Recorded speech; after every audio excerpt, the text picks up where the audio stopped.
Hey everyone, welcome back to the channel. So today we're diving into one of those spicy, uncomfortable, politically incorrect conversations nobody really wants to have, but we absolutely will. Buckle up because we're talking about modern day oppression claims in countries like the US, UK, and South Africa where, plot twist, everyone's technically equal under the law, but somehow it still feels like we're stuck in 1852. Let's talk.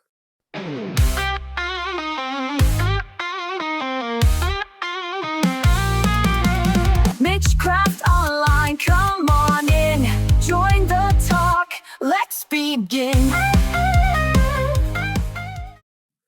So let's get this straight. Slavery, abolished. Apartheid, over. Jim Crow, dead. But apparently, for a good chunk of people, history didn't get the memo.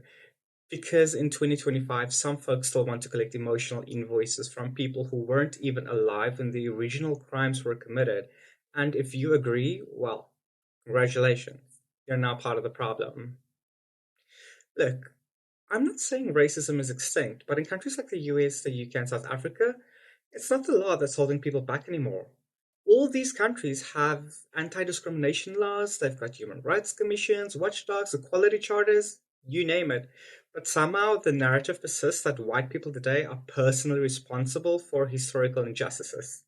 Like Karen from accounting. She now owes you reparations because her great-great-grandfather might have owned a plantation. Meanwhile, Karen can barely afford rent. Let's talk reparations.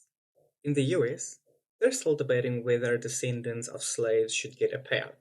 Cool. Except 77% of black Americans are all for it, while only 18% of white Americans agree. That's not a discussion, that's a recipe for resentment soup. Serve it cold. In the UK, they've paid off slave debts, not to be confused with slave victims, as recently as 2015. Yes, taxpayers, Black Britons included, literally helped pay that bill. And now Caribbean nations want formal apologies and compensation. They're maybe politically convenient, not a chance. And South Africa, don't even get me started. They tried reparations after apartheid, and guess what? Most of it never got paid out, the government forgot or ignored it, depends who you ask. Either way, people are still camping outside courts demanding what was promised. Let's call it what it is. We've entered the oppression Olympics. You get a gold medal if your ancestors suffered, and you can milk it for social currency. Because nothing says progress like rating trauma on a curve. In South Africa, some black citizens are still living in townships with poor access to water and electricity. That's a failure of governance, not white privilege.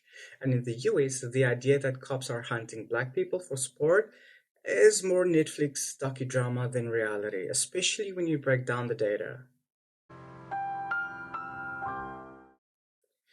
Here's the real kicker. Constantly framing yourself as a victim becomes a self-fulfilling prophecy. You demand recognition for your pain.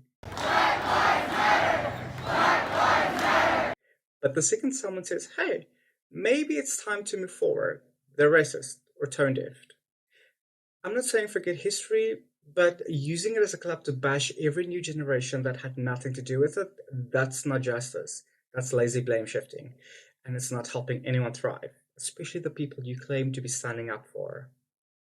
So where does this leave us? The choice. Either we keep fighting each other over history, or we start dealing with the present instead of reparations.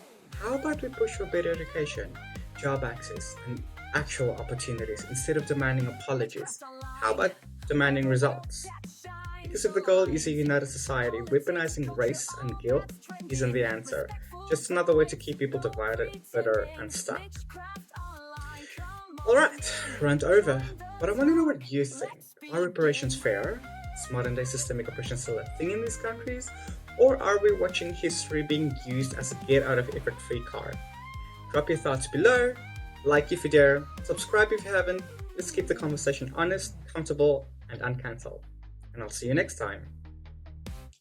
MitchCraft Online, come on in, join the talk, let's begin.